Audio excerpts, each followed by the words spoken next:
नमस्कार दोस्तों, राज की बात में आपका स्वागत है, जहां मैं लेकर आता हूं ऐसी सच्ची और डरावनी कहानियां जो आपकी रूह तक को हिला देंगी। दोस्तों, आज की हमारी कहानी भोपाल के रहने वाले महेश दास की है। तो चलिए अब यह कहानी महेश दास के नजरिए से सुनते हैं। कहानी शुरू करने से पहले अगर आप हमारे साथ नए जुड़े हैं तो चैनल को सब्सक्राइब कर लीजिए ताकि हमारी हर अगली कहानी सीधे आप तक पहुंच सके। और अब बिना किसी देरी के चलिए आज की इस खौफनाक कहानी की शुरुआत करते हैं। नमस्कार दोस्तों, मेरा नाम महेश दास है और मैं भोपाल में अपने माता पिता और पत्नी के साथ रहता हूं। पेशे से मैं एक पैरानॉर्मल एक्सपर्ट हूं। जिन्हें नहीं पता उन्हें बता दूं कि पैरानॉर्मल एक्सपर्ट वे लोग होते हैं जो भूत प्रेतों के बारे में जानकारी रखते हैं और कई सारे यंत्रों की मदद से उनकी मौजूदगी के बारे में भी बताते हैं। मैंने अपनी जिंदगी में ऐसे कई सारे केस सुलझाए हैं और भूतों के होने का प्रमाण भी दिया है। यहाँ तक कि अपने इलेक्ट्रॉनिक यंत्रों की सहायता से उनकी आवाजें भी रिकॉर्ड की हैं। मैं एक बहुत ही बहादुर किस्म का इंसान था। भूत प्रेत, आत्माएं, काली शक्तियां, इन सभी चीजों को मैं खेल समझता था। यह बात मैं 1 साल पहले हीरो बनकर कहता था और खुद को नंबर 1 पैरानॉर्मल एक्सपर्ट समझता था। लेकिन एक रोज मेरे साथ ऐसी खौफनाक घटना घटी कि उसके बाद से मेरी सारी हीरोगिरी खत्म हो गई। अब एक पैरानॉर्मल एक्सपर्ट होने के बावजूद मैं भूतों और आत्माओं से डरने लगा हूं। उस हादसे के बाद से मैंने ऐसी जगहों पर जाना ही छोड़ दिया। सीधे तौर पर कहूं तो मैं अब इन सब चीजों से बहुत दूर रहने लगा हूं। वैसे तो उस घटना को 4 साल बीत चुके हैं, लेकिन मैं आज तक उस हादसे को दिल से भुला नहीं पाया हूं, क्योंकि वही एकमात्र हादसा था जिसने मेरी जिंदगी में पहली बार मेरी मुलाकात असली डर से करवाई थी। 24 की उम्र में मैंने अपनी पढ़ाई और इंटर्नशिप पूरी कर ली थी और तब मुझे पैरानॉर्मल एक्सपर्ट का नाम मिला। मेरा काम काफी अच्छे से चल रहा था। बचपन से ही भूत प्रेत, आत्माएं, चुड़ैल, इन सब के प्रति मेरा रुझान काफी ज्यादा था। फिल्मों और दादी की कहानियों ने मुझे इन सब चीजों के प्रति और भी ज्यादा दिलचस्पी पैदा कर दी थी। मेरी हमेशा से यही जिज्ञासा थी कि किसी दिन भूतों से बात करूं, ये जानूं कि वे होते हैं या नहीं। बड़े होकर मैं इसी पेशे में चला गया। माता पिता का भी हमेशा से समर्थन मिला, जिसकी वजह से मैं अपना काम और मेहनत लगन से करने लगा। मेरी जिंदगी मस्त चल रही थी। हर महीने एक नया केस मिलता, वहां जाकर भूतों का पता लगाना और ढेर सारे पैसे कमाना, सब कुछ मजेदार चल रहा था। मुझे अपने काम करने के तरीकों में और भी दिलचस्पी आने लगी थी। कभी कभी अगर किसी जगह पर भूत होता भी नहीं था तो मैं कुछ न कुछ बहाना बनाकर लोगों को काली शक्तियों और प्रेतात्माओं का आभास करा देता था। आप लोग मुझे इस कारण से गलत भी समझ रहे होंगे, लेकिन काम ही ऐसा था। महीनों में 2-3 केस ही मिलते थे और अगर थोड़ा बहुत झूठ ना बोलता तो अपना खर्चा कैसे चलता। खैर, एक दिन मुझे और मेरे सहयोगी विमल आहूजा को हमारे पैरानॉर्मल एक्सपर्ट सोसाइटी के सीनियर ने अपने केबिन में बुलाया, एक नए केस पर काम करने के लिए। बॉस के केबिन में जाते ही उन्होंने गंभीर आवाज में कहा, जानता हूं कि तुम दोनों का काम बेहतरीन चल रहा है, पर आज मैं तुम दोनों के लिए एक बहुत बड़ा केस लाया हूं। शायद यह तुम दोनों की जिंदगी का सबसे बड़ा केस होगा।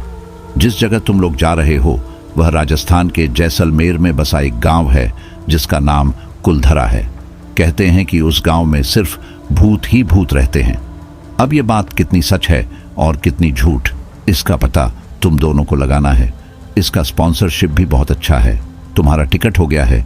कल सुबह 5 बजे ट्रेन है जो कल रात 10 बजे तक जैसलमेर पहुंचा देगी। वहां से कुलधरा करीब 15 से 20 किलोमीटर दूर है। तो जब भी तुम लोगों को अपना काम शुरू करना हो, कर देना।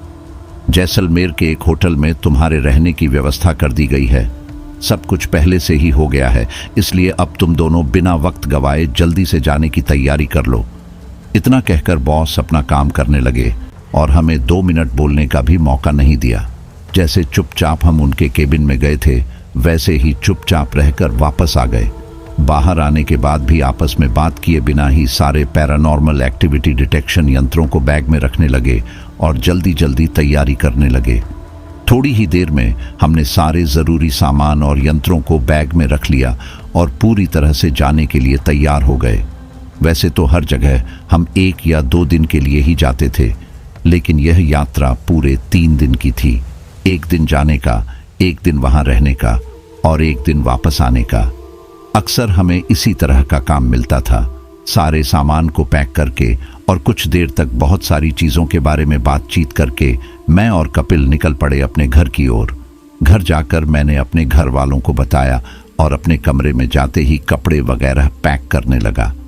कपड़े पैक करने के बाद खाना खाया, फिर लैपटॉप पर कुलधारा गांव के बारे में थोड़ी जानकारी लेने लगा। वैसे भी 4 बजे स्टेशन के लिए निकलना था, तो सोने का कोई मतलब नहीं था। यही सोचा कि ट्रेन में सो जाऊंगा। इतना सब सोचते सोचते मैं कुलधारा के बारे में पढ़ने लगा। पढ़ते पढ़ते मुझे समय का कोई अंदाजा ही नहीं रहा और देखते ही देखते रात के 2 बज गए। तभी विमल का फोन आ गया। फोन पर हमारी यही बात हुई कि सीधा स्टेशन पर मिलते हैं। बस इतनी ही बात होती ही मैंने जल्दी से तैयार होकर सारा सामान लिया, ऑटो बुक किया और स्टेशन की ओर निकल पड़ा। कुछ ही देर में मैं स्टेशन पहुंच गया। विमल पहले से ही स्टेशन पहुंच चुका था और मेरा इंतजार कर रहा था। मैंने उससे भेंट की और हम जल्दी जल्दी प्लेटफॉर्म की ओर जाने लगे। कुछ ही देर में ट्रेन आ गई और हम अपनी अपनी सीट देखकर बैठ गए। थोड़ी देर तक लोगों का आना जाना चलता रहा और ठीक 5 बजते ही ट्रेन कुलधारा जाने के लिए रवाना हो गई। एक तो सफर और दूसरा साथ में दोस्त, तो नींद कहाँ आने वाली थी। इसलिए हम दोनों इधर उधर की बातें करते करते समय बिताने लगे। बात करते करते अचानक कुलधारा गांव का विषय आया, तो मैं विमल को गंभीर भाव से बताने लगा, यार आज रात मैंने घर जाकर थोड़ा कुलधारा गांव के बारे में जानकारी ली। सारे साइट्स अलग अलग चीजें बता रही थीं। कहीं कहीं तो बहुत ही दिलचस्प कहानियां भी लिखी गई थीं। उस गांव के बारे में कहा जाता है कि कुलधारा गांव मूल रूप से ब्राह्मणों द्वारा बसाया गया था, जो पाली क्षेत्र से जैसलमेर आए थे और कुलधारा गांव में बस गए थे। विमल ने दिलचस्पी से पूछा, अच्छा और क्या कहानी है उस गांव की? मैंने बात जारी रखते हुए कहा, ऐसा कहा गया है कि कधान नाम के ब्राह्मण ने सबसे पहले उस जगह पर अपना घर बनाया और साथ ही एक तालाब भी खोदा, जिसका नाम उसने उधनसर रखा था। पाली ब्राह्मणों को पालीवाल कहा जाता था।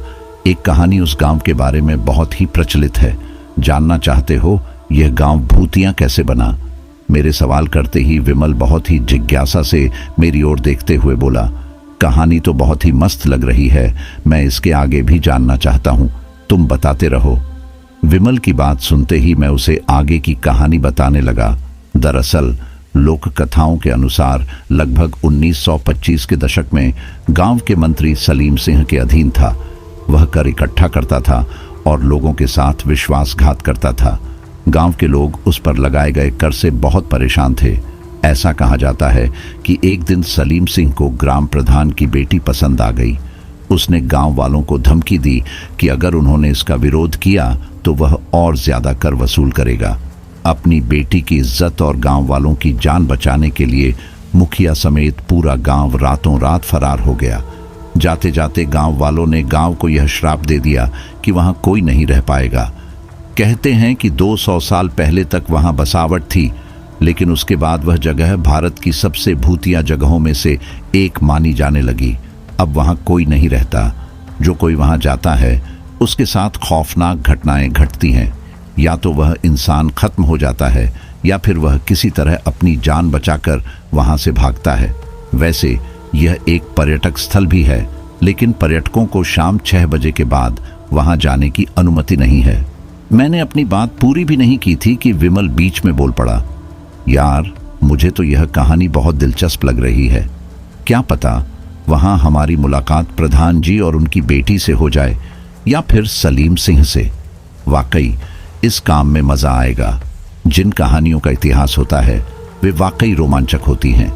हम लोग क्यों ना रात के वक्त ही वहां जाकर पहले काम खत्म कर लें और फिर अगले दिन घूमने निकलें। विमल की बात मुझे भी ठीक लगी और मैंने उसके प्लान में हामी भर दी। हमारा सफर ऐसे ही बीता, खाते पीते सोते और बातचीत करते। रात के लगभग 10 बजे ट्रेन जैसलमेर स्टेशन पर रुकी। समय ज्यादा नहीं हुआ था। पर स्टेशन खाली सा दिखाई दे रहा था। बहुत ही कम यात्री थे। यह अच्छा हुआ कि हम दिसंबर में राजस्थान गए थे, वरना गर्मी में जाते तो उबल जाते। ठंड काफी ज्यादा थी और हल्का कोहरा भी होने लगा था। उस कोहरे को चीरते हुए हम दोनों कैब वाले को ढूंढने लगे। थोड़ी दूर पर हमें एक हाथ नजर आया और हम उसी की ओर बढ़ गए। सामने कैब वाला खड़ा था जो हाथ दिखा रहा था। हम दोनों कैब में बैठे और होटल की ओर निकल गए। रास्ते में भी मैं विमल से कुलधारा के बारे में ही बात कर रहा था। जैसे ही मैंने कुलधारा का नाम लिया, कैब वाला भैया एकदम हड़बड़ा कर बोले, भाई साहब, आप लोग कुलधारा की बात क्यों कर रहे हो इतनी रात को? हमारे यहाँ उस गांव का नाम रात के समय लेना मना है। कैब वाले की बात सुनकर मैं मुस्कुराते हुए बोला, जी भैया, आप घबराइए मत। हम लोग पैरानॉर्मल एक्सपर्ट हैं और हमारा काम ही है भूत प्रेतों के अस्तित्व के बारे में पता करना। लेकिन कैब वाले भैया पता नहीं क्यों इतने घबराए हुए थे। उन्होंने उसी तरह डरते हुए जवाब दिया, भाई साहब, आप लोग जो भी हो, पर अभी इस समय उस गांव का नाम ना लें तो ही बेहतर है। आपसे विनम्र निवेदन है। खैर, अब उनसे बहस करना मैंने उचित नहीं समझा, इसीलिए चुपचाप रहा और बाहर खिड़कियों से जैसलमेर की खूबसूरती को निहारने लगा। थोड़ी ही देर में हम सभी होटल पहुंच गए। कैब वाले को पैसा देकर उन्हें विदा किया और रिसेप्शन पर जाकर अपना बुक किया हुआ रूम लेकर कमरे में आ गए। थकान इतनी ज्यादा थी कि होटल आते ही सबसे पहले हाथ मुंह धोकर खाना खाया और उसके बाद गहरी नींद में सो गए। अगले दिन सुबह जब नींद खुली तो मैं सीधा नीचे आ गया और होटल मैनेजर से कुलधरा जाने का पूरा रास्ता और खर्चा पूछने लगा।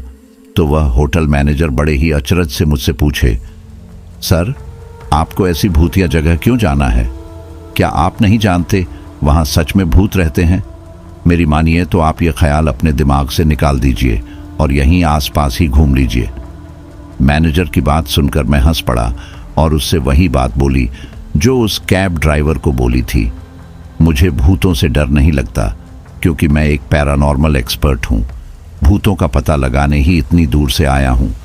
दिन के समय शायद ही वहाँ कोई भूत दिखे, इसलिए मैं और मेरे साथ काम करने वाले मेरे मित्र करीब 6 बजे यहाँ से निकलना चाहते हैं। बस आपसे जानना चाहते हैं कि यह जगह कितनी दूर है और वहाँ कैसी व्यवस्था है। मेरी बात सुनकर वह मैनेजर अचानक से डर गया और चुपचाप मेरी ओर देखने लगा। उसे इस तरह डरा हुआ देख मैं एकदम साधारण भाव से बोला, अरे मैनेजर साहब, डरिए मत। कोई भूत नहीं हूं और ना ही कोई तांत्रिक या ओझा। मैं साइंटिफिक रिसर्च करता हूं, इलेक्ट्रॉनिक यंत्रों द्वारा भूतों का पता लगाता हूं। बस मुझसे डरने की जरूरत नहीं है। मेरी बातें शायद उस मैनेजर को थोड़ी समझ आई, जिसके बाद वह थोड़ा ठीक हुआ और मुझसे पसीना पोंछते हुए गंभीर आवाज में बोला, सर, यहाँ से कुलधरा गांव लगभग 200 किलोमीटर की दूरी पर है। तो जैसे आप सोच रहे हैं, शाम के 6 बजे निकलना सही रहेगा, क्योंकि वहां पहुंचने में आपको करीब 1-1.5 घंटा लगेगा। ट्रैफिक भी थोड़ा बहुत शाम के समय रहता है, तो हाईवे तक जाते जाते आपको समय लगेगा थोड़ा। लेकिन सर, आपको एक सलाह देना चाहता हूं।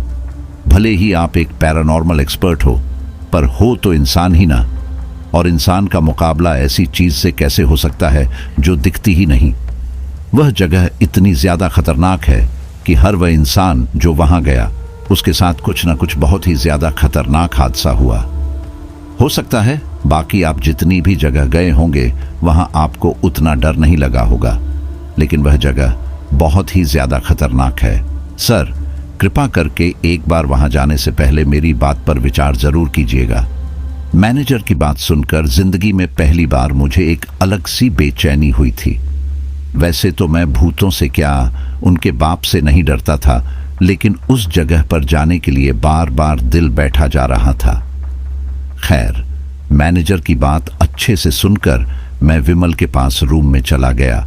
पूरा दिन हमने उस जगह के बारे में पढ़ा और अपने पैरानॉर्मल यंत्रों को अच्छे से तैयार कर लिया, जैसे ईएमएफ मीटर जो सेंसर और लाइट्स के माध्यम से भूतों की मौजूदगी बताए, इंफ्रारेड थर्मामीटर जो उस वक्त का तापमान बताए, थर्मोग्राफिक कैमरा जिसमें नाइट विजन में भी आत्माओं की तस्वीर और वीडियो ले सके, डिजिटल और एनालॉग ऑडियो रिकॉर्डर जिसमें अजीबोगरीब और असाधारण आवाजें रिकॉर्ड हो सकें। ऐसे ही बहुत से यंत्र हमने अपने साथ रख लिए और रात को उस भूतिया जगह जाने के लिए तैयार हो गए। लेकिन एक दिक्कत हमारे साथ बहुत बड़ी हो गई। कंपनी की तरफ से जिस कैब वाले को बुलाया गया था उसका फोन ही नहीं लग रहा था। अब करें तो क्या करें? मैंने होटल के मैनेजर से बात करके कई कैब वालों से कांटेक्ट किया, लेकिन बात नहीं बन पाई। अब खुद से बाहर जाकर कैब करने के अलावा हमारे पास कोई चारा नहीं था। इसलिए मैंने विमल को होटल में ही रुकने को कहा और खुद कैब ढूंढने बाहर चला गया। तकरीबन शाम के 6 बजे के आसपास मैं होटल के बाहर जाकर बहुत सारे कैब वालों से कांटेक्ट किया, लेकिन कोई भी कैब वाला रात के समय कुलधरा गांव जाने के लिए तैयार नहीं था। मैं काफ़ी हताश हो गया था कि अब क्या करें। इतना दूर आकर अगर वहां रात के समय नहीं गए तो फिर आने का मतलब ही क्या होगा। मैं चुपचाप वापस होटल की तरफ आ ही रहा था कि तभी मैंने देखा कि एक कैब वाला रुककर सिगरेट पी रहा था। मैं दौड़ते हुए उसके पास गया तो देखा कि वह कैब वाला थोड़ा नशेड़ी जैसा दिख रहा था। कैब में 1-2 दारू की बोतलें भी रखी थीं। ऐसी हालत देखकर मैं वहां से फिर से निराश होकर वापस जाने ही वाला था कि वो कैब वाला पीछे से आवाज लगाकर बोला, कहाँ जाना है आपको साहब? मैं भले शराबी हूं, लेकिन पूरी जिंदगी में कभी कोई एक्सीडेंट नहीं किया। उसकी बात सुनकर मैं अपनी जगह पर रुक गया। मन में सोचा, एक तो कोई भी ड्राइवर चलने के लिए तैयार नहीं है, भले ये शराबी ही है, लेकिन अगर मान जाए तो बात बन जाएगी, और अगर कोई दिक्कत होगी तो विमल अच्छा खासा गाड़ी चला ही लेता है। यही सोचकर मैं उसके पास वापस दोबारा गया और सीधा बोला, कुलधरा गांव चलोगे? कुलधरा का नाम सुनकर उस शराबी का मानो पूरा नशा ही उतर गया हो। वह हकलाते हुए बोला, आपको भी मेरी तरह अपनी जान प्यारी नहीं है क्या साहब? मैंने उससे कहा, अरे भाई, हम लोग भूत प्रेतों के बारे में ही पता करते हैं, ज्यादा सवाल जवाब ना करो, चलना हो तो चलो। पहले से ही मैं बहुत परेशान हूं। मेरी परेशानी को समझते हुए उसने भी ज्यादा बकवास नहीं की और सीधा बोला, चल तो लूंगा, लेकिन ज्यादा पैसे लूंगा। उसके हाँ करते ही मैं काफी खुश हो गया और पूछा, कितने रुपए चाहिए तुमको? वह शराबी कुछ सोचते हुए बोला, सब लोग तो दिन के समय 1000 लेते हैं, मैं 2000 लूंगा। उसकी बात सुनकर मैं हंसते हुए बोला, चलो मैं तुम्हें 2500 दूंगा। 2500 का नाम सुनते ही उसने फौरन अपनी सिगरेट फेंकी और गाड़ी में बैठते हुए बोला, बैठ जाइए साहब, अभी ले चलता हूं आपको। मैंने उससे कहा, अरे चौराहे वाले होटल के पास चलो, वहां हमारा कुछ सामान और एक दोस्त भी है। मेरी बात सुनकर वो गाड़ी को घुमाया और मैं उसमें बैठ होटल के सामने आ गया। रूम में जाकर मैं विमल के साथ सारा सामान लेकर कैब में बैठ गया और हम लोग निकल पड़े कुलधरा की ओर। जैसलमेर के हाईवे तक आते आते आधा घंटा लग गया था और लगभग 8 बजे तक हम कुलधरा गांव के सामने थे। वाकई शाम 8 बजे थी। ढलते ढलते अंधेरे में वह जगह काफी डरावनी लग रही थी और आसपास एक भी इंसान दिखाई नहीं दे रहा था। दूर से ही हम कुलधरा गांव को देख रहे थे। बहुत ही मीलों तक फैला हुआ था वह गांव। पेड़ भी ना के बराबर थे, बस हल्की हल्की रेत चारों तरफ फैली हुई थी और वहां जितने भी घर थे वो सारे के सारे टूटे फूटे और वीरान पड़े हुए थे। अब उस गांव के अंदर जाने की जिज्ञासा और बढ़ने लगी थी, इसलिए सबसे पहले हमने सोचा कि पहले पूरा गांव अच्छे से घूम लिया जाए, उसके बाद यंत्रों का उपयोग करके आत्माओं और भूतों की मौजूदगी का पता लगाया जाएगा। बस यह ख्याल आते ही हमने अपने साथ सिर्फ ईएमएफ मीटर, इंफ्रारेड थर्मामीटर और डिजिटल ऑडियो रिकॉर्डर अपने साथ रख लिए। बाकी जितना भी सामान था वह हमने कैब में ही रख दिया और आगे बढ़े। एक तो समय काफी इधर उधर करने में ही बीत गया था, इसलिए हम दोनों चुपचाप जल्दी जल्दी उस गांव की ओर अंदर जाने लगे। हमने यह तय कर लिया था कि जहां भी हमें थोड़ा भी आत्माओं का एहसास होगा वहां उस जगह पर इन यंत्रों का उपयोग करेंगे। यही सोचकर हम गांव के अंदर जाने लगे। अंदर जाते वक्त अचानक हमारे साथ कैब वाला ड्राइवर हमें रोकते हुए गंभीर भाव से बोला, साहब 1 मिनट, कृपया करके अपना ध्यान रखिएगा, क्योंकि यह वीरान गांव रूहानी ताकतों के कब्जे में है जो अक्सर यहां आने वालों को अपनी मौजूदगी का एहसास कराती हैं। कभी कभी यह आत्माएं इतनी गुस्से में आ जाती हैं बल्कि इंसानों को भी मार डालती हैं। कृपया करके अपना ध्यान रखिएगा साहब। मैं थोड़ा डरपोक किस्म का इंसान हूं, इसलिए मैं वैसे तो गांव के इर्द गिर्द ही रहूंगा। आप दोनों को जब भी मेरी जरूरत होगी तो फोन लगा लीजिएगा, मैं वहां आ जाऊंगा। इतना कहकर कैब ड्राइवर गाड़ी घुमाकर वहां से चला गया। उसके जाते ही मैं और विमल भी कुलधरा गांव के अंदर प्रवेश कर गए। अंदर जाते ही हमने देखा कि हर खंडहर घरों के बीच से संकरी संकरी गलियां जा रही थीं। आसपास कहीं कहीं जगहों पर झाड़ियां भी उगी हुई थीं। तभी हमारी नजर झाड़ियों पर जैसे ही पड़ी, वैसे ही हमने देखा कि कोई इंसान छोटी सी रोशनी जलाकर मिट्टी के घड़े बना रहा था। उसने मैले धोती कुर्ते पहने हुए थे और सिर पर एक भूरे रंग की पगड़ी बांध रखी थी। उसे इतनी रात में कुलधरा गांव के अंदर ऐसे मेहनत करता देख मैं और विमल उसके पास गए। विमल बड़े आश्चर्य से उस इंसान से पूछने लगा, क्या भाई आप इतनी रात को हर दिन यहां बैठकर मिट्टी के घड़े बनाते हो? विमल के ऐसे सवाल करते ही वह इंसान हमें बड़े ही अजीब तरह से देखने लगा और धीरे धीरे शब्दों का उच्चारण करते हुए भारी सी आवाज में बोला, हो साहब यह म्हारा रोज का काम होए। राणे ऐसे सवाल कई पूछे, म्हारा से कोई गलती हुई क्या? उस इंसान के ऐसा कहते ही मैंने उसे शांत करते हुए कहा, अरे नहीं नहीं, आपसे कोई गलती नहीं हुई है, हमने तो बस यूं ही पूछ लिया। हमारी बात पर वह इंसान हमारी ओर एक बार फिर अजीब अंदाज से देखने लगा और फिर से अपना काम करने लगा। हमने भी उससे ज्यादा सवाल करना ठीक नहीं समझा और हम दोनों वहां से आगे बढ़ गए। अभी हम बस 4-5 कदम चले ही होंगे कि अचानक विमल बोला, अरे हम उस इंसान से थोड़ा गांव के बारे में और आगे के रास्ते के बारे में पूछ लेते हैं। बातों से लग रहा था वो यही का होगा, बता देगा तो हमें भी मदद मिल जाएगी। विमल की बात मुझे भी सही लगी, इसलिए जैसे ही हम उस इंसान के पास जाने के लिए पीछे मुड़े तो जो हमने देखा उससे हमारे होश उड़ गए। पीछे न तो वह इंसान था और ना ही उसकी मिट्टी के घड़े वहां थे तो सिर्फ ढेर सारी झाड़ियां और छोटे छोटे कीड़े। यह देखकर हम सुन्न रह गए क्योंकि अभी हम मात्र 5 कदम ही आगे बढ़े थे। ऐसे में वो इंसान इतनी तेजी से वहां से कैसे गायब हो सकता है? मेरे मन में एक बार के लिए यह लग गया था कि जरूर वो कोई प्रेत आत्मा ही होगा, इसलिए मैंने अब अपना EMF मशीन ऑन कर लिया। वह सुनसान और वीरान गांव की तरह वो जगह भी अंधकार में डूबी हुई थी। इस चीज से यह तो समझ आ गया था कि शायद वाकई यहाँ आत्माओं का बसेरा है। डर तो हमें थोड़ा भी नहीं लगा, पर हम दोनों हैरान जरूर थे। खैर, आगे आत्माओं का प्रमाण ढूंढने के लिए हम बाईं ओर एक गली में मुड़ गए। कुछ देर यूं ही हम दोनों साथ साथ भटकते रहे और विमल अपने दोनों कैमरों को चालू करके मेरे पीछे ही चला रहा था। हमें यहाँ आए हुए आधे घंटे से ज्यादा हो चुके थे। ऐसे ही भटकते भटकते हमें सामने 2 गलियां दिखाई दी। एक गली काफी संकरी थी और दूसरी जो खुले मैदान की तरफ जा रही थी, इसलिए हमने दूसरी गली में ही जाने का सोचा। गली में मुड़ते ही हमने देखा कि 2 औरतें हमारी ओर चली आ रही हैं। दिखने में ऐसा लग रहा था जैसे एक सास है तो दूसरी बहू। उन्हें देखते ही पहले तो हमें लगा शायद वो घड़े वाले इंसान जैसे ही ये दोनों आत्माएं ना हों, पर फिर भी एक बार जांच पड़ताल करने के लिए हम दोनों उनके पास जाकर उनसे पूछे, खंबा गनी जी, आप यहीं के रहने वाले हैं? हमारा सवाल सुनते ही उनमें से एक महिला जो थोड़ी अधेड़ उम्र की लग रही थी, वह मुझे और विमल को बहुत ही अजीब तरह से घूरने लगी।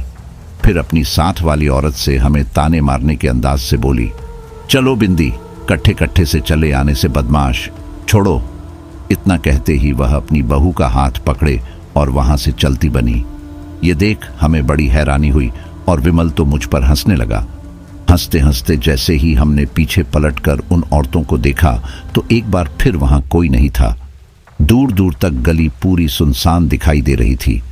वहां हमारे सिवा कोई तीसरा दिखाई नहीं पड़ रहा था। ये देख हमें एक बार को थोड़ा डर तो लगा, क्योंकि ऐसा कभी भूतों या आत्माओं से ना तो सामना हुआ था और ना ही हम छलावे के शिकार बने थे। पर तभी मेरे दिमाग में एक बात ठनकी, क्योंकि मैंने EMF मशीन को ऑन किया था, तो जब वो आत्मा थी तो उसकी साउंड क्यों नहीं आई थी? यह जो चीज एक के बाद एक होती जा रही थी, बहुत ही अजीब लग रही थी। थोड़ा आगे चलने के बाद अचानक हमारे हाथ में रखा इंफ्रारेड थर्मामीटर तापमान को ज्यादा दिखाते हुए दर्शाने लगा। अक्सर रेगिस्तान वाले इलाकों में दिन के समय बहुत ज्यादा गर्मी होती है और रात के समय मौसम ठंडा हो जाता है, और सर्दी की रात में अचानक से जहां हम खड़े थे उस जगह का तापमान बढ़ना कुछ सही संकेत नहीं दे रहा था। इसका मतलब हमारे आसपास आत्माएं थीं, क्योंकि थर्मोमीटर की रीडिंग हर वक्त बढ़ती जा रही थी। ऐसा होते ही मैंने जल्दी से ईएमएफ मीटर निकाला और उसी जगह रख दिया जहां हम खड़े थे। अगर एक लाइट जलती तो एक आत्मा होने का संकेत होता, पर अगर सारे जलते तो यह दर्शाता कि एक से अधिक आत्माएं हमारे आसपास हैं। ऐसा होते ही मैंने जल्दी से ईएमएफ मीटर निकाला और उसी जगह रख दिया जहां हम खड़े थे। अगर एक लाइट जलती तो एक आत्मा होने का संकेत होता, पर अगर सारे जलते तो यह दर्शाता कि एक से अधिक आत्माएं हमारे आसपास हैं। तभी मुझे ऐसा एहसास हुआ कि ईएमएफ मशीन के स्विच को मैंने पहले ऑन किया ही नहीं था। इससे मुझे साफ साफ समझ आ गया था कि पिछली बार जो भी 2 हादसे हुए वे सच में प्रेत आत्माएं ही थीं। खैर, मैंने जल्दी से स्विच को ऑन कर दिया। कुछ देर ईएमएफ मीटर को नीचे रखते ही अचानक से उसमें हलचल शुरू हो गई और एक नहीं, 2 नहीं, बल्कि सारी की सारी लाइट्स जलना शुरू हो गईं। इसका मतलब यह था कि हमारे आसपास बहुत सारी आत्माएं थीं। जिस चीज का हम पता लगाने आए थे वह सच साबित हो चुकी थी। बस एविडेंस के लिए हमने थोड़े बहुत फोटो निकाले और फिर धीरे धीरे ईएमएफ मीटर के पास ऑडियो रिकॉर्डर भी रख दिए। कुछ ही देर में हमें रिकॉर्डर में भी थोड़ी हलचल सुनाई दी। फिर थोड़ा अजीब आवाज आई।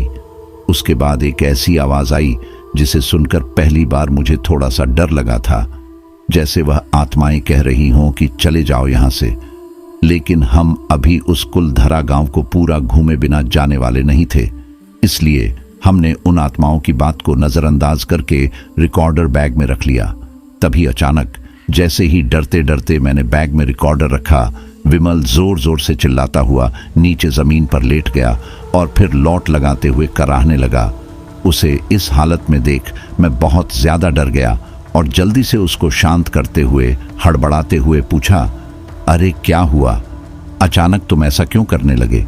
हुआ क्या तुम्हें? शांत हो जाओ और मुझे बताओ। मेरे सवाल करते ही विमल कुछ बोला तो नहीं, लेकिन पीठ की तरफ इशारा करते हुए चीखने लगा। उसके इशारा करते ही मैं जल्दी जल्दी उसके पीछे यानी उसकी पीठ की तरफ गया और उसका शर्ट ऊपर उठाकर देखने लगा। शर्ट उठाते ही जो मैंने देखा वह देखते ही मेरे पैरों तले जमीन खिसक गई। विमल की पीठ पर बहुत सारे जख्मों के निशान थे। जख्म भी कोई साधारण नहीं, बल्कि ऐसा लग रहा था जैसे किसी ने बहुत ही गर्म सरिया चिपका दिया हो। बेचारा विमल बहुत जोर जोर से चिल्ला रहा था। वो तो शुक्र था भगवान जी का कि मैंने अपने पॉकेट में भूले भटके एंटीसेप्टिक क्रीम रख ली थी।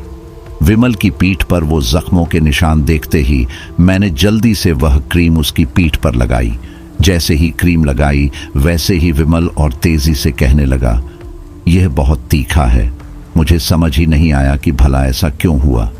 तभी विमल कराहते हुए बोला, भाई मत लगाओ कोई दवाई उस पर, मत लगाओ, और ज्यादा दर्द कर रहा है। अभी बस जल्दी से काम खत्म करके यहाँ से चलते हैं। शायद ये आत्माएं बहुत ही खूंखार हैं। हमारा यहाँ आना उन्हें सही नहीं लग रहा, इसलिए हमें जल्दी से पूरा गांव घूमकर होटल चलना चाहिए। विमल की बात सुनकर मैंने दवाई दोबारा अपनी पॉकेट में रख ली और हम दोनों आगे गांव देखने जाने लगे। अभी हम दोनों दूसरी गली की तरफ मुड़े ही थे कि तभी अचानक हमें दूर से एक औरत आती दिखाई दी, जो काले रंग का घेरदार लहंगा और चोली पहने हुए थी और ऊपर से एक काले रंग की ओढ़नी डाल रखी थी। उसे देखकर ऐसा लग रहा था जैसे कोई रुदाली हो। जैसे तैसे वह करीब आ रही थी। उसका चेहरा एकदम अजीब सा दिख रहा था। ऐसा लग रहा था जैसे वो बहुत रोकर आ रही हो। काजल उसकी आंखों में फैल चुका था। वह हमारे पास आई और बिना कुछ कहे अपना परिचय देने लगी। माँ, एक रुदाली हूँ, रईस राजा साहब के कोठे से आ रही हूँ। उस औरत के ऐसा बोलते ही मेरा शक सही निकला और मैं विमल को बताने लगा, आजकल के ज़माने में भी रुदाली होती है, यानी अब तक यहाँ राजा महाराजाओं के ज़माने से रुदाली प्रथा चली आ रही है। तभी तो यह कह रही है कि किसी अमीर इंसान के घर से आ रही है। मेरे समझाते ही अचानक विमल को क्या हुआ, वह उस रुदाली पर बरस पड़ा। हट यहाँ से, हमें हाथ मत लगाना, हट हट यहाँ से। विमल को ऐसा बोलता देख मैं एकदम हैरान हो गया। और फिर वह हुआ जिसकी हमने कल्पना भी नहीं की थी। वो रुदाली एक रौद्र रूप धारण कर बड़ी बड़ी आंखें दिखाती हुई विमल को करीब से घूरने लगी और तेजी से चिल्लाई, न होवेगी थारी। इसका मतलब हम नहीं जानते थे, पर वो रुदाली थोड़ा गुस्से में बोली थी, इसलिए कुछ अच्छा तो नहीं होगा।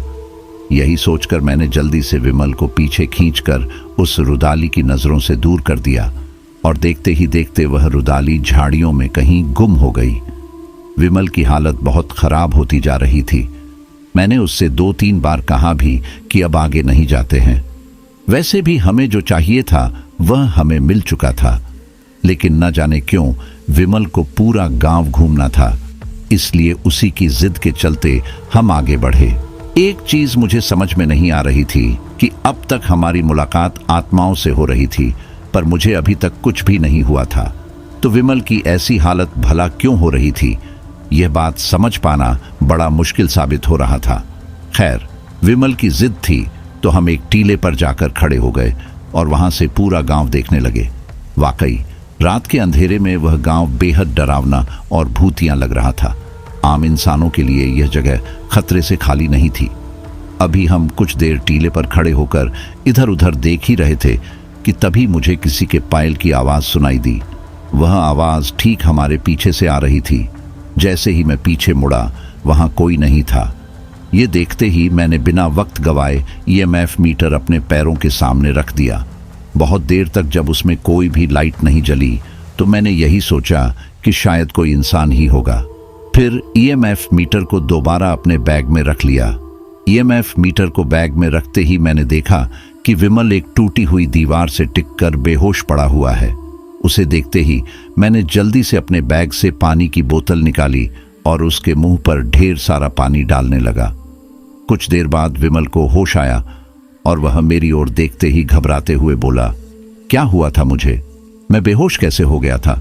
मैंने विमल को शांत किया और उससे विनम्रता से बोला, कुछ नहीं भाई, सब कुछ ठीक है। शायद हम घूम घूम कर कुछ ज्यादा दूर तक पैदल चल दिए थे, इसलिए तुम्हें थकान हो गई होगी, तभी यह सब हुआ। चलो ये पानी पी लो। कपिल मेरी बात सुनकर एक ही सांस में खट्टा खट पानी पी गया। अभी वह पानी पी ही रहा था कि तभी मुझे ऐसा एहसास हुआ कि मेरे ठीक पीछे कोई गहरी सांस ले रहा है। उसकी गर्म गर्म सांसें मेरी पीठ तक आ रही थीं। ऐसा आभास होते ही मैंने तुरंत पीछे मुड़कर देखा, पर वहां कोई नहीं था। तभी मेरी निगाह दूर एक चीज पर पड़ी जो हल्की हल्की चमक रही थी कि हालत कुछ ठीक नहीं थी। भाई सुन, तू अब थोड़ी देर यहीं आराम कर ले, मैं आगे देखकर आता हूं।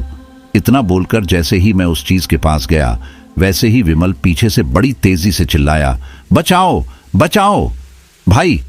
जैसे ही मैंने पीछे पलटकर देखा तो वहां मुझे कोई नजर नहीं आया, लेकिन विमल की आवाज ऐसी आई थी जैसे वह किसी बड़ी मुसीबत में हो, जिसके कारण मैं हड़बड़ाते हुए उसी टीले के पास गया। पर अफसोस, विमल वहां था ही नहीं। मैं विमल को आवाज लगाते हुए इधर उधर ढूंढने लगा कि तभी मुझे विमल की दोबारा आवाज आई। विमल की आवाज आते ही जैसे ही मैं आवाज का पीछा करते करते गया, वैसे ही मैंने देखा कि विमल टीले के एक सबसे कोने वाले पत्थर से बाहर की ओर लटक गया है और उसके ठीक नीचे एक बहुत बड़ी खाई है। ये देखते ही मैं तुरंत विमल को हाथ बढ़ाते हुए उसे ऊपर खींचने की कोशिश करने लगा। तभी मुझे पीछे से किसी बकरी के मेमने की आवाज आई। विमल को ऊपर खींचते हुए जैसे ही मैंने पीछे देखा तो वाकई एक बहुत ही सुंदर बकरी मेरे पीछे खड़ी होकर मिमिया रही थी। तभी विमल का हाथ फिसलने लगा और मैंने उसकी ओर देखते हुए उसे कसकर पकड़ लिया। वह बकरी अब भी मिमिया रही थी। जैसे ही मैंने पीछे पलटकर देखा, वैसे ही मेरे रोंगटे खड़े हो गए। वहां मिमियाने की आवाज तो थी, बकरी भी थी, लेकिन वह पूरी तरह मरी हुई थी। जमीन पर खून झाड़ते हुए वह तड़प रही थी। मैंने यही सोचा कि अभी मुझे मुड़े बस कुछ ही सेकंड हुए थे। फिर इतनी सी देर में भला इस बकरी को कौन मारकर चला गया। मैंने जल्दी से विमल को ऊपर खींच लिया और उससे सारी बातें जानने ही वाला था कि क्या हुआ था। तभी अचानक दूर से मैंने देखा कि कोई धोती कुर्ता और पगड़ी पहने इंसान हमारी ओर भागा चला आ रहा है और मुंह से एक ही बात बोले जा रहा है, मारी बकरी, यह देख हम अभी कुछ भी समझ नहीं पाए थे। वह इंसान बकरी के पास आया और उसे उठाकर हम दोनों पर इल्ज़ाम लगाने लगा कि हमने उसकी बकरी को मारा है, लेकिन हम उसे लगातार मना करते रहे कि हमने ऐसा कुछ भी नहीं किया, पर अंत तक वह हमारे ऊपर इल्ज़ाम लगाता रहा। तभी अचानक बहुत तेज़ आंधी चलने लगी, जिसके चलते नीचे बिखरी हुई रेत हमारी आंखों में घुसने लगी। हम दोनों जल्दी जल्दी उस धूल को आंखों से निकालने के लिए आंखें मसलने लगे, पर इतनी आंधी में भी वह इंसान लगातार उसकी बकरी की मौत का इल्ज़ाम हम पर ही लगा रहा था। थोड़ी ही देर में आंधी कुछ थम गई और फिर हमने देखा कि ना तो सामने वह इंसान था और ना ही वह बकरी। दोनों उस आंधी में कहीं गायब हो गए थे। यह देखते ही एक बार फिर हम समझ गए कि वह सब एक छलावा या प्रेत था। अब मुझे ऐसा लगने लगा था कि वह जगह वाकई जितना सुना और पढ़ा था उससे कहीं ज्यादा खतरनाक थी। मैं विमल से गंभीर भाव से बोला, अब हमें यहाँ और नहीं रुकना चाहिए। यह जगह बहुत ज्यादा खतरनाक है। जिंदगी में पहली बार मुझे डर लग रहा है, और शायद तुम्हें भी, क्योंकि तुम्हारी हालत बहुत खराब है। बेहतर यही होगा कि हम लोग यहाँ से वापस चलें। देखो 1 बज गए हैं। अब अगर हम लोग यहाँ और रुके तो बहुत बड़ी दिक्कत हो सकती है। इस बार विमल भी मेरी बातों पर हामी भरते हुए वहां से चलने को बोला। हम दोनों उस टीले से नीचे उतरने लगे।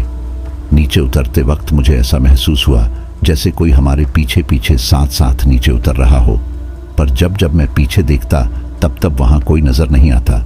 जैसे तैसे उस चीज को नजरअंदाज करके हम आगे बढ़ ही रहे थे कि तभी नीचे उतरते वक्त एक बार फिर वह पायल की आवाज हमारे इर्द गिर्द से आने लगी। उस पायल की आवाज से बार बार मुझे मेरे पीछे किसी के होने का एहसास हो रहा था और वह मुझे और ज्यादा डरा रही थी। मैं विमल को संभालते हुए नीचे उतर आया था। अब वहां से वापस जाने के लिए मैंने विमल से कहा, भाई रुक जा, अब यहां से निकलना ही होगा। मैं उस कैब ड्राइवर को फोन लगाता हूं। इतना कहकर मैंने अपने पॉकेट से फोन निकाला, लेकिन अब असली खेला यहां से शुरू होना बाकी था। फोन में नेटवर्क ही नहीं था। अब करें तो क्या करें? इसलिए मैंने विमल को बिठाया और वापस ऊंचे टीले पर जाने लगा कि शायद वहां पर नेटवर्क आ जाए और वहां से बाहर निकलने का रास्ता भी आसानी से दिख जाए। जैसे ही मैं ऊपर पहुंचा, मैंने देखा कि एक औरत पीठ करके टीले के पास ठीक मुझसे 5 कदम दूर खड़ी है। यह देखकर मेरा दिल धक धक करने लगा। अपने आप को संभालते हुए मैंने उस औरत से पूछा, कौन है आप और यहां अकेले क्या कर रही हैं?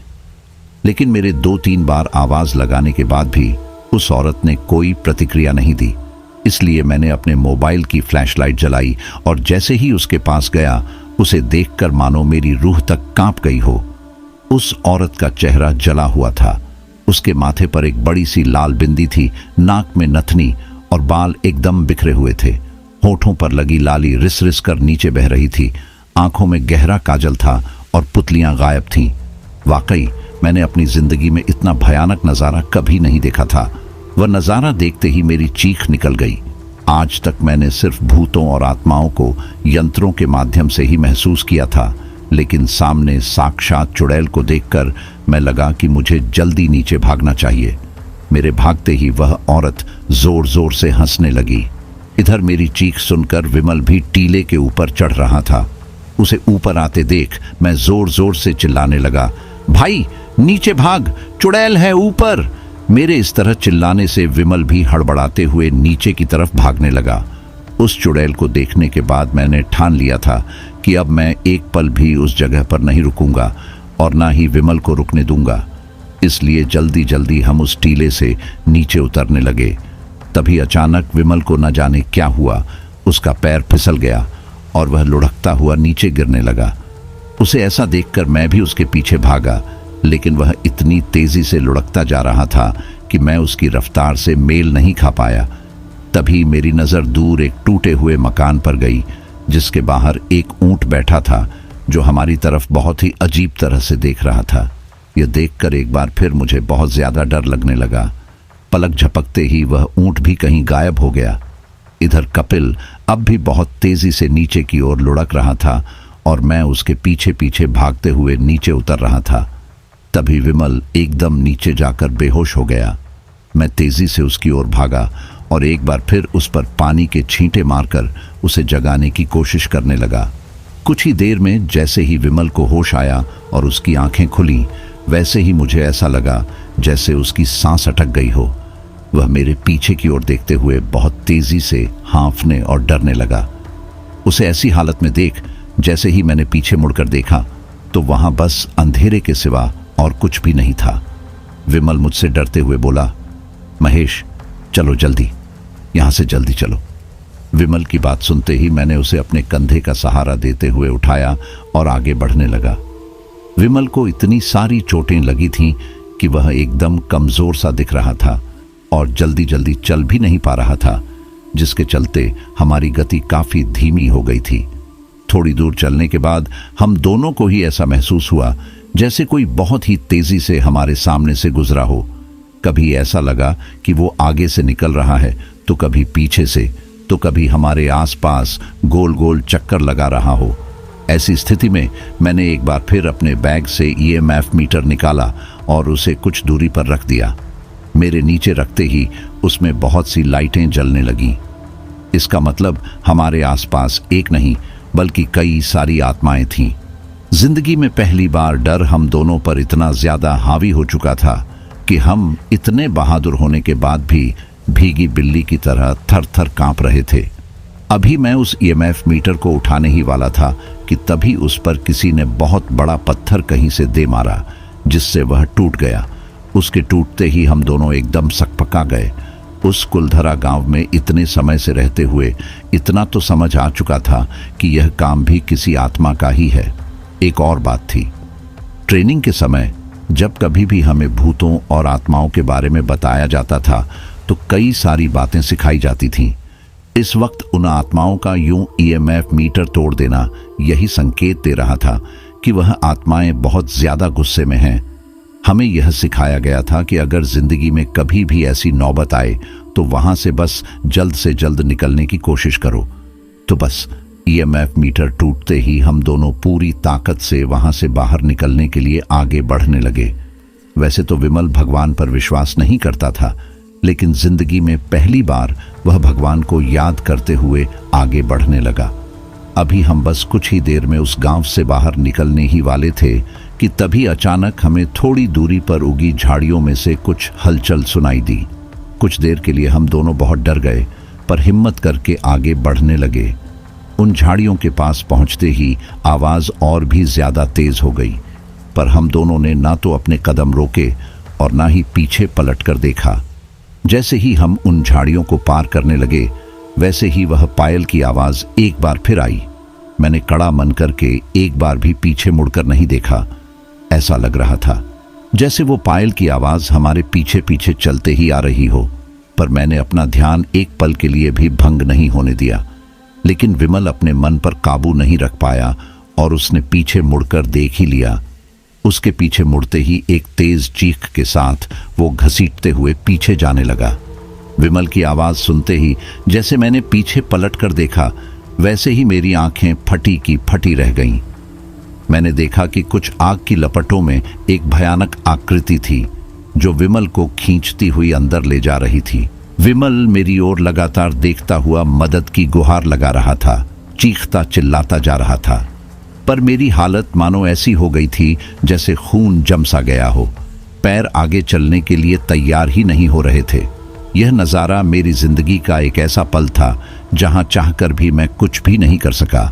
तभी मुझे पीछे से हमारे कैब ड्राइवर की आवाज आई, साहब जल्दी चलो, यहां से निकलो। वह मेरी ओर आया और मुझे खींचने लगा। मेरा दिल और दिमाग सब विमल को बचाना चाहते थे, लेकिन शरीर एकदम प्राणहीन हो गया था। कैब ड्राइवर मुझे अपनी ओर खींचता हुआ कैब में बिठाने लगा और गाड़ी चालू कर दी, पर मेरी नजर अब भी विमल को ढूंढ रही थी। काश हम ऐसी जगह आए ही नहीं होते, काश हम इतना दूर गए ही नहीं होते, काश मैं विमल को बचा पाता। यह सारे विचार मेरे मन में एक के बाद एक नजरों के सामने आने लगे। मैं बिल्कुल बेसुध हो चुका था, मेरी बोलने की भी हिम्मत नहीं हो रही थी। एक जिंदा लाश की तरह मैं भोपाल आ गया। सब कुछ लाया था अपने साथ, पर अपने सबसे खास मित्र को जिंदगी भर के लिए खो चुका था। यह सदमा मेरे दिमाग पर इतना गहरा असर कर चुका था कि कुछ महीनों तक मैं अस्पताल में भर्ती रहा। न किसी से कुछ बोलता था, न कुछ करता था। एक जिंदा लाश की तरह बस अस्पताल की छत को देखता रहता और अपने दोस्त को याद करता था। वाकई मुझे ठीक होने में काफी वक्त लग गया था। बाद में मुझे पता चला कि आखिर मैं वहां से बचकर निकला कैसे। इसका जवाब यह था कि मेरे गले में हनुमान जी और ओम का लॉकेट था, जिसने मुझे कदम कदम पर हर वक्त बचाया था। विमल भगवान में विश्वास नहीं करता था, इसलिए उसी के साथ इतना सब कुछ हुआ था। वह समय मैं कभी भी अपनी जिंदगी में भुला नहीं पाऊंगा, क्योंकि वह घटना मेरी जिंदगी की सबसे खौफनाक और दर्दनाक घटना थी। डर तो था ही, लेकिन अपने साथी को खोने का दर्द उससे कई गुना ज्यादा था। कुछ महीनों बाद मैंने अपना काम दोबारा शुरू कर दिया, लेकिन अब मैं ऐसी कोई भी जगह नहीं जाता जो भयानक हो या जिसके बारे में बेहद डरावनी कहानियां हो। जिंदगी ने मुझे एक बहुत बड़ा सबक सिखाया था और एक नई जिंदगी भी दी थी, जिसे मैं पूरी जिंदगी नहीं भूल पाऊंगा। तो दोस्तों, यह थी हमारी आज की कहानी। आपको हमारी आज की कहानी कैसी लगी? कमेंट बॉक्स में कमेंट करके जरूर बताएं। बस आप अपना और अपने परिवार का ख्याल रखें, और अगर अभी तक चैनल को सब्सक्राइब नहीं किया है तो कृपया चैनल को सब्सक्राइब कर लीजिए।